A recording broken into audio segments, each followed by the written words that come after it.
Hello dear students, mid term examination 23-24 paper का pattern आपको पता ही है बेटा। स्टार्ट करते हैं पेपर। सेक्शन ए, इसमें 20 क्वेश्चन है मेरे पास, एक नंबर का एक क्वेश्चन है। एक भाज्य संख्या के गुणनखंडों की संख्या क्या होती है, कंपोजिट नंबर के कितने फैक्टर्स होते हैं, तो हमें पता है 2 से अधिक होते हैं बेटा। नेक्स्ट है, वह अनुपात बताइए जिसमें ए और बी को जोड़ने वाला रेखाखंड एक्स अक्ष से विभाजित हो रहा है, डिवाइडेड बाय एक्स एक्सिस। तो हम एक लाइन ड्रॉ कर लेते हैं। देखिए, ये एक्स एक्सिस है और ये दोनों पॉइंट्स हैं हमारे इधर ए और बी। तो यहाँ पे एक्स एक्सिस पे आपको पता है वाई जो भी इसका कोऑर्डिनेट होगा वो 0 होगा, है ना। तो अगर इस पर मैं कोई पॉइंट मानूंगी तो मैं कैसे मानूंगी, एक्स वाई नहीं लिखूंगी, एक्स 0 लिखूंगी। ये दोनों हमने इनके नाम लिख दिया और ये पॉइंट हमारा है x0। अब इसका रेशो हम क्या मान लेंगे, k:1। अब आप कहाँ पे रेशो फॉर्मूला लगाओगे, जहाँ पे वैल्यू 0 है, यानी कि y कोऑर्डिनेट के लिए, जिससे कि मुझे k का वैल्यू पता चल जाए। ये बातें आपको ध्यान रखनी है बेटा। तो k को घटा 4 से गुणा करेंगे और 1 को 2 से, that will be equal to 0। नीचे के a+1 आ जाएगा रेशो फॉर्मूले के हिसाब से। अब नीचे की टर्म 0 हो गई इधर जाके, घटा 4k जमा 2 बराबर 0, 4k बराबर 2, k बराबर 2/4, यानी कि आंसर इज 1/2। यदि दो त्रिभुजों PQR और XYZ में ये तीनों साइड्स का रेशो इस तरीके से, तो बताइए कौन से ट्रायंगल्स सिमिलर हैं। 2 ट्रायंगल आप ड्रॉ कर लेंगे। फिगर ड्रॉ करने से हमारे अपना कन्फ्यूज़न दूर हो जाते हैं बेटा। अब PQ के साथ XY आना चाहिए। देखो, PQ के साथ XY आ गया, QR के साथ YZ आना चाहिए, ये भी आ रहा है, और PR के साथ XZ आ रहा है, वो भी हमने सही लिखा है। इसका मतलब P एंगल के साथ X आना चाहिए, Q के साथ Y और R के साथ Z। अब यहाँ पे आप चेक कर लेंगे सारे ऑप्शन में से कहाँ पर आपका सेम पैटर्न दिया गया है। यदि किसी समय किसी लड़की की परछाई उसकी लंबाई की वर्गमूल 3 गुना है, तो सूर्य किस कोण पर झुका हुआ है। वेरी इंपॉर्टेंट, और कई बार आता है ये क्वेश्चन। ये x है तो ये √3x है ना, इसको ऐसे करते हैं। अब p/b में tan थीटा का फॉर्मूला लगता है, 1/√3 tan theta, that means theta is equal to 30 degree. यदि m, m+2, m+4 और m+6 का अंकगणित मान मीन 5 है, तो बेटा m का वैल्यू बताना है। चारों टर्म्स को जोड़ के 4 से भाग कर देंगे, क्योंकि 4 टर्म्स है ना, दैट इज इक्वल टू 5। ऊपर हो गया 4m+12 और ये 4 गुणा 5 20 हो गया, 12 घटा देंगे 8 बचा, m बराबर 2। cos 0 tan 1, cos 2 tan 3, tan 89, cos 90 का वैल्यू बताइए। तो आपको कहीं ना कहीं एक ऐसा नंबर मिल जाएगा जिसकी वैल्यू 0 आ रही है। देखो, cos 90 क्या होता है, 0। तो 0 से आप चाहे कितनी भी लंबी चौड़ी रकम को गुणा कर लो, 0 ही आएगा आंसर, है ना। नेक्स्ट है, द्विघात बहुपद के शून्यांक बराबर है, 0 आर इक्वल। शून्यांक बराबर है, इसका मतलब d बराबर 0। d का क्या वैल्यू है, b² - 4ac इज 0। अब b देखो यहाँ पे घटा 1 है, बहुत ध्यान से लिखोगे, घटा 1 का वर्ग घटा 4, a क्या है k, और c क्या है, c is also k, this is equal to 0। -1 का स्क्वायर करोगे 1 आएगा। ये छोटी छोटी गलतियाँ हैं बेटा जो आप रेगुलर करते हैं। -4k² is 1, k² is 1/4। अब k का जब स्क्वायर हटाओगे अंडर रूट करना पड़ेगा, आंसर आ जाएगा +-1/2। ट्रायंगल ABC में MN is parallel to AC। एक ट्रायंगल बना लिया, इसमें MN इस AC के पैरेलल है। इस तरीके से पैरेलल है कि BN/NC कितना है, एक हिस्सा इधर है, 2 हिस्से इधर है, 1/2। तो MN/AC बताइए थर्ड साइड के साथ।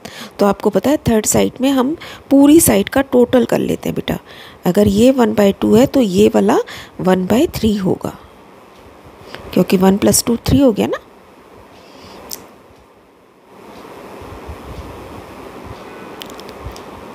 a² और b² सह अभाज्य है, को प्राइम है, तो a और b भी कैसे होंगे, को प्राइम, जो कि हम इरेशनलिटी प्रूव करने में यूज़ करते हैं।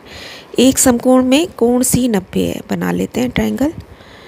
sin A बराबर 8/17, साइन ए का क्या मतलब है, ए के सामने परपेंडिकुलर है, यानी कि BC बटा AB। 8/17 दिया गया बेटा। तो थर्ड साइड आप पाइथागोरस का यूज़ करके 15 निकाल लेंगे, और अदरवाइज़ आपको याद भी हो है तो हम उसको डायरेक्ट यूज़ कर सकते हैं बेटा 15, क्योंकि MCQ है, 1 नंबर का क्वेश्चन है। अब मुझे चाहिए क्या, साइन B बताना है। साइन B कैसे निकलेगा, साइन B जब हम निकालेंगे तो ये P बन जाएगा और हाइपोटेन्यूस तो यही रहेगा, तो 15/17 हो जाएगा आंसर। यदि दो वृत्तों का व्यास डायमीटर 18 और 24 है तो दोनों वृत्तों के क्षेत्रफलों के योग के बराबर क्षेत्रफल वाले वृत्त का व्यास बताइए। तो बेटा हमारे को क्या दिया हुआ है, एक बड़ा वृत्त उसने बनाया सर्कल, तो इसका क्षेत्रफल इन दोनों को क्षेत्रफल के बराबर है। अब देखो पाई से पाई सब जगह कट गया, इधर से कॉमन निकला और इधर से कट गया। अब इसका व्यास कितना है 18, तो इस छोटे वाले का इसका रेडियस कितनी हो गई 9 का वर्ग, और इसकी रेडियस कितनी हो गई 12 का वर्ग। आधा कर दोगे ना, इसको सॉल्व करके हमें मिल गया 225, यानी कि R कितना हो गया, बड़े सर्कल की रेडियस कितनी हो गई 15 सेंटीमीटर, है ना। लेकिन इसने क्या पूछा है हमसे, क्या पूछा है इसने, दोनों बराबर वाले क्षेत्रफल वाले वृत्त का व्यास बताइए। तो रेडियस तो हमने निकाल ली 15 है, तो इसका मतलब इसका व्यास कितना होगा 30 cm। वर्ग अंतराल 12 से 28 का वर्ग चिन्ह बताइए, क्लास मार्क। वेरी इजी, दोनों को जमा करके 2 से भाग कर देंगे। समीकरण युग x बराबर 3 और y बराबर -4 कैसी रेखाओं को दिखाते हैं, ड्रॉ करके देख लीजिए ग्राफ। x बराबर 3 ऐसे बनेगा, y बराबर -4 ऐसे बनेगा, तो एक पॉइंट पे ये कट रहा है। कौन सा पॉइंट है ये 3/4, आंसर इज C। यदि किसी वृत्त का क्षेत्रफल 154 सेंटीमीटर स्क्वायर है तो परिधि बताइए, सरकमफ्रेंस। फॉर्मूला लगा देंगे, πr² इज़ 154, r² पाई का उल्टा हो जाएगा तो जाके 7/22, r आ गया 7 cm। अब परिधि का फॉर्मूला लगाएंगे 2πr, आंसर इज 44 cm। 404 और 48 का LCM इतना है तो SCF बताइए। फॉर्मूला यूज़ करेंगे आप, दो संख्याओं का गुणनफल बराबर SCF इंटू LCM। SCF को यहीं छोड़ देंगे अकेला, 4848 इसके नीचे बटे में चला जाएगा। देखो ध्यान से भाग करना है बेटा, जब आप इसे 48 से भाग करोगे तो एक बार तो 1 पे गया, फिर ऊपर से आप 4 उतारोगे जो कि नहीं जाएगा, तो इसलिए ना जाने की 0 लगेगी यहाँ पे।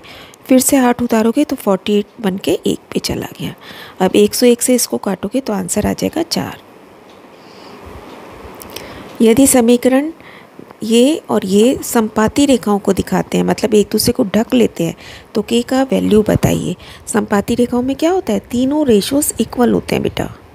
A1/A2 is equal to B1/B2 equal to, अब आप ध्यान से वैल्यू रख देंगे 3/9 -2/K, और C1 C2 क्या है 7/21, यानी कि 1/3। तो K को ऊपर ले जाओगे, K बराबर आ जाएगा -6।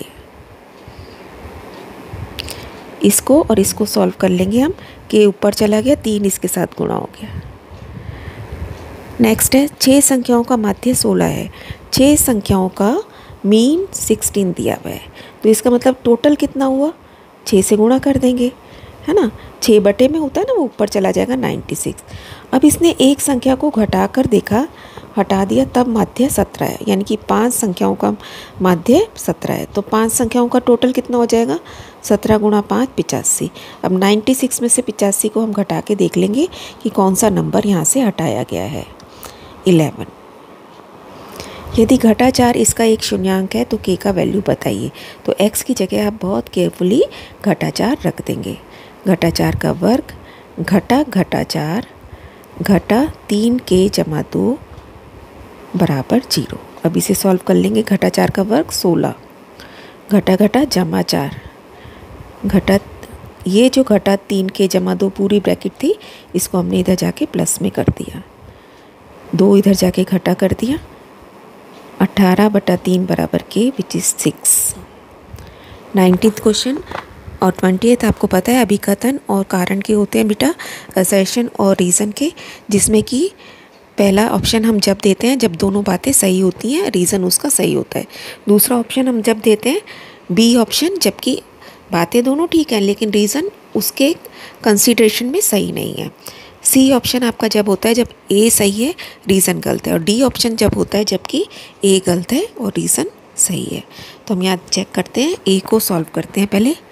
8 इन दोनों टर्म्स में से आप देख रहे हो 8 कॉमन निकल गया, अंदर बचा secant square minus ten square minus 3, ये क्या बन गया 1, तो 8 घटा 3 5, ये सही लिखा है इसने, और ये तो फॉर्मूला है ही, इसका मतलब दोनों बातें बिल्कुल सही हैं। तो हमारा ऑप्शन ए बनेगा इसका आंसर। यहाँ देखते हैं चतुर्भुज ए बी सी डी में ए बी बराबर बी सी, एक बना लेते हैं। ए बी बी सी के बराबर दिया हुआ है और ए डी सी डी के बराबर दिया हुआ है, तो ये कह रहा है ये एक समांतर चतुर्भुज है, जबकि बराबर की साइड्स आपस में एक दूसरे, ये बिल्कुल गलत है बेटा बात। आमने सामने की भुजाएं बराबर और समांतर होती हैं, जैसा कि यहाँ नीचे दिया है, ये सही है ये गलत है, तो जब भी ए गलत होगा आपका आंसर डी होगा। दैट्स ऑल बेटा, keep on learning, stay blessed.